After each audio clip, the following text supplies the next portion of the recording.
গল্পটা ভালো লাগলে একটা সাবস্ক্রাইব করে দেবেন আর পাশে থাকা বেল আইকনটা প্রেস করে দেবেন যাতে আমার গল্প খুব তাড়াতাড়ি পৌঁছে যায় আপনাদের কাছে। আজকের গল্প আগমনী, লিখেছেন শ্রীপর্ণা পাল। গল্পটা ভালো লাগলে প্লিজ একটা সাবস্ক্রাইব করে দেবেন। শুরু করছি আজকের গল্প। রাজীব নির্বাক হতবাক হয়ে শুধু তাকিয়ে আছে দেবযানীর দিকে। দেবযানী সেই হতবাক চোখের দৃষ্টি অগ্রাহ্য করে বলে চলেছে, তুমি এত ইন্টেলিজেন্ট স্টুডেন্ট, তোমার থেকে এই ডিসিশন আশা করিনি রাজীব। আমি নিজে হব একজন কম্পিউটার ইঞ্জিনিয়ার, আর তাই আমি চেয়েছিলাম আমার জীবনসঙ্গীও একজন কার্ডিওলজিস্ট, নিউরোলজিস্ট অথবা যে কোনো বিষয়ে নামকরা সার্জন হবে। তুমি জানো ডাক্তারিতে এই পদগুলোর একটা বিশেষ সম্মান আছে, গ্ল্যামার আছে, আর টাকার তো হিসেব থাকে না। শুধু প্রেম দিয়ে তো আর জীবন কাটে না, অর্থেরও সমান প্রয়োজন, এটা তো মানতেই হবে, তাই না? সব থেকে বড় কথা, সমাজে আমি সবাইকে কি বলবো? আমার প্রেমিক স্বামী একজন সাইকিয়াট্রিস্ট, পাগলের ডাক্তার? না রাজীব, এটা তুমি ঠিক ডিসিশন নিচ্ছ না। তুমি কার্ডিওলজি নিয়ে পড়ো প্লিজ, আমি তোমার পাশে থাকবো সব সময়। এতগুলো কথা বলে দেবযানী একটু থামল উত্তরের আশায়। রাজীব ধীর কিন্তু দৃঢ় স্বরে বলল, শোনো দেবযানী, প্রথমত সাইকোলজি নিয়ে পড়াশোনা করার ইচ্ছে আমার ছোটবেলা থেকেই। মানুষের মনের ভিতরের কষ্ট প্রকাশ করতে না পারার যন্ত্রণা আমার মনকে কষ্ট দিত, ভাবাতো। তাই মা বাবাকে বলেছিলাম বড় হয়ে মানুষের মনের কষ্ট দূর করব সাধ্যমতো। আমি ডাক্তারি পড়ে সাইকিয়াট্রিস্ট হব। আমার বাবা মা কোনোদিন আমার ইচ্ছার বিরুদ্ধে যাননি। দেবযানী, আজ আমি এত ভালো রেজাল্ট করে স্বপ্ন পূরণের পথে এগোতে পারছি শুধুই মাত্র আমার মা বাবা ও ঈশ্বরের আশীর্বাদের জন্য। আমি সত্যিই তোমাকে ভীষণ ভালোবাসি। কলেজ লাইফ থেকে তোমার আমার বন্ধুত্ব ও ভালোবাসা। হ্যাঁ, তুমি কি বললে? টাকা ছাড়া প্রেম টেকে না? প্রেমের সংজ্ঞাটা তোমার কাছে একরকম আর আমার কাছে আর এক রকম। আসলে আমার কাছে প্রকৃত প্রেমিক প্রেমিকা বা জীবনসঙ্গী হলো সেই যে একে অন্যের চিন্তাভাবনাকে সম্মান করতে পারে, বিশ্বাস রাখে, শ্রদ্ধা করে। প্রকৃত ভালোবাসার মানুষ সেই হয় যে স্বাধীন জীবন উপহার দেয় একে অন্যকে। কেউ কাউকে ডমিনেট করে না, ছোট দেখানোর চেষ্টা করে না। দেবযানী, তুমি আজকে যদি আমার জীবন পথের লক্ষ্যকে সম্মান দিতে না পারো, তাহলে ভবিষ্যতে কোনো চিন্তাভাবনা বা সিদ্ধান্তকে মেনে নিতে বা সম্মান করতে পারবে না। একটু ভাবো তো দেবী, আমি তো তোমাকে ইঞ্জিনিয়ারিং নিয়ে পড়াশোনার ডিসিশনে কোনো জোর খাটাইনি। যেখানে ব্যক্তিগতভাবে আমার টিচারির লাইন ভীষণ ভালো লাগে। ঠিক আছে, তোমার পছন্দকে সাপোর্ট করাই আমার কর্তব্য। প্লিজ দেবযানী, এত লেখাপড়া শিখে সামান্য এই বিষয় নিয়ে মনোমালিন্য করে আমাদের ভালোবাসাকে কষ্ট দেওয়া ভীষণই ছেলে মানুষই, তাই না? রাজীব ছলো ছলো চোখে দেবযানীর হাত দুটো চেপে ধরে। যে স্পর্শের মধ্যে এক গভীর অনুভূতি ছিল, কিন্তু দেবযানীর রঙিন স্বপ্ন দিয়ে মোড়া দাম্ভিক মন রাজীবের সে আকুতিকে অনুভব করতে ব্যর্থ হয়। চলে যায় দেবযানী রাজীবকে ছেড়ে। দীর্ঘ সময় রাজীব তাকিয়ে থাকে দেবযানীর চলে যাওয়া পথের দিকে। রাজীবের মনে হলো সমস্ত স্বপ্নগুলোকে নিয়ে ওর প্রাণটা বোধহয় চলে যাচ্ছে। বেশ কিছুদিন অসুস্থ ছিল রাজীব, যতটা না শারীরিক তার থেকে বেশি মানসিকভাবে। ঠিক সেই সময় আগমনী ওর জীবনে আসে। আগমনী রাজীবের মা রীতা দেবীর বান্ধবীর মেয়ে। রীতা দেবীর বাড়িতে আগমনী তার মায়ের সাথে একদিন বেড়াতে আসে। এর আগে আগমনী ওর বাবার কর্মসূত্রে মুম্বাইতে মা বাবার সাথে থাকতো। আগমনীর পড়াশোনা সবকিছুই মুম্বাইতে।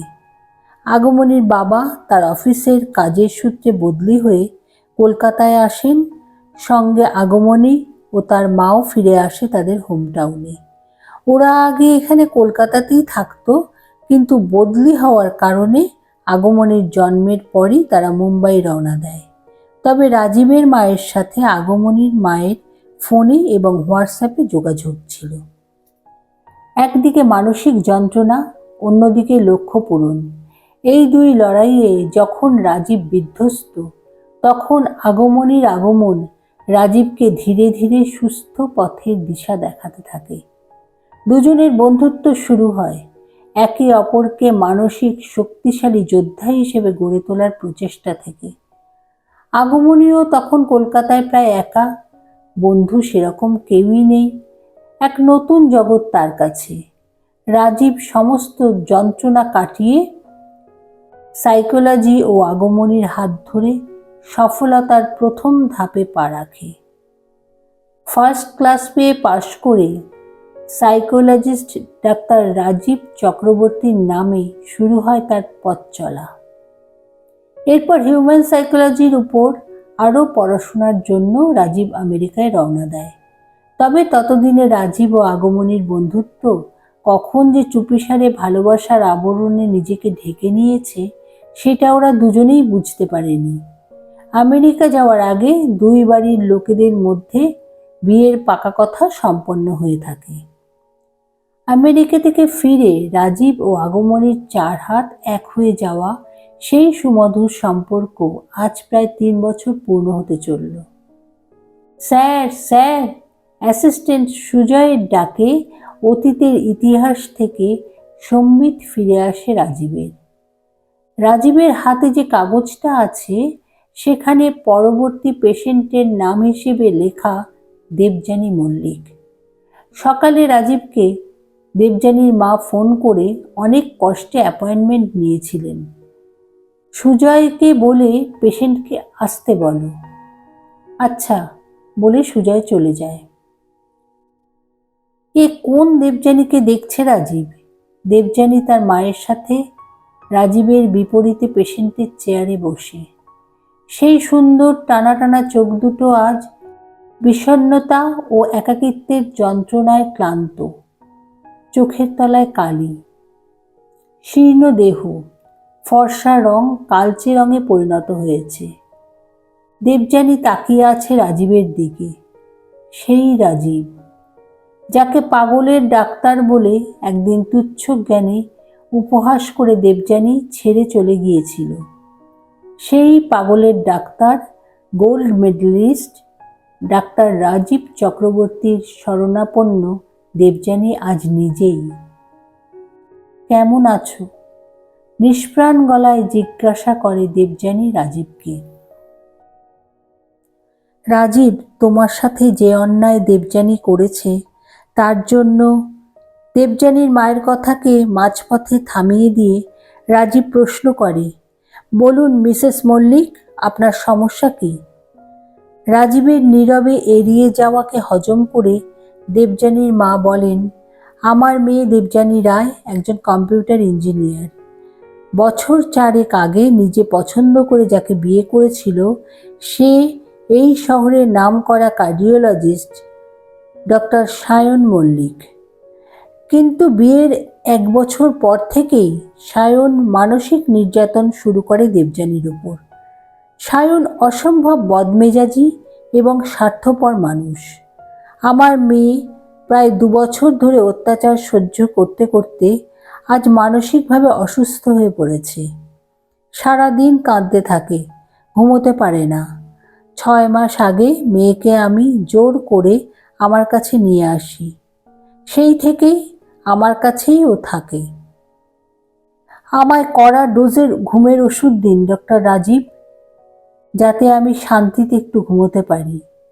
শান্তি চাই, শান্তি চাই। বলতে বলতেই অঝরে কাঁদতে থাকে দেবযানী। রাজীব গম্ভীর মুখে শান্ত গলায় আশ্বাস দিয়ে ওষুধ লিখে দেবযানীর মায়ের হাতে দিয়ে সব বুঝিয়ে দিল। ধন্যবাদ জানিয়ে চেয়ার ছেড়ে উঠে দাঁড়িয়ে দরজার দিকে এগিয়েও দেবযানী রাজীবের কাছে কিছু বলার জন্য ফিরে এলো। দেবযানীর মা চেম্বার থেকে বেরিয়ে গেলেন।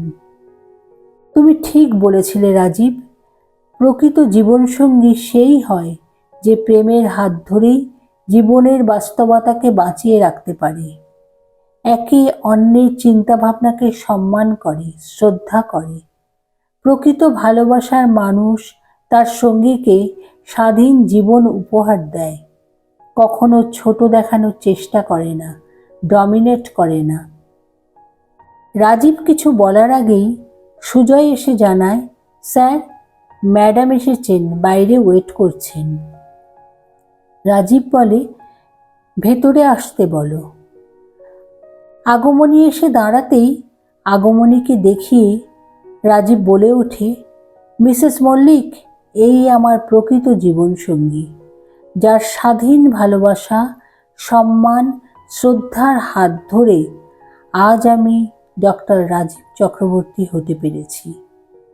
আমার নবজীবনের আগমনী সুর, আমার অর্ধাঙ্গিনী। দেবযানী দেখছে সহজ সরল মুখের মিষ্টি একটি মেয়ে, যার চোখ দুটো সম্মান ও ভালোবাসার দৃষ্টি নিয়ে চেয়ে আছে তার ডক্টর হাজব্যান্ড রাজীবের দিকে। মাথা নিচু করে নমস্কার জানিয়ে ধীরে ধীরে দেবযানী চেম্বার থেকে বেরিয়ে যায়।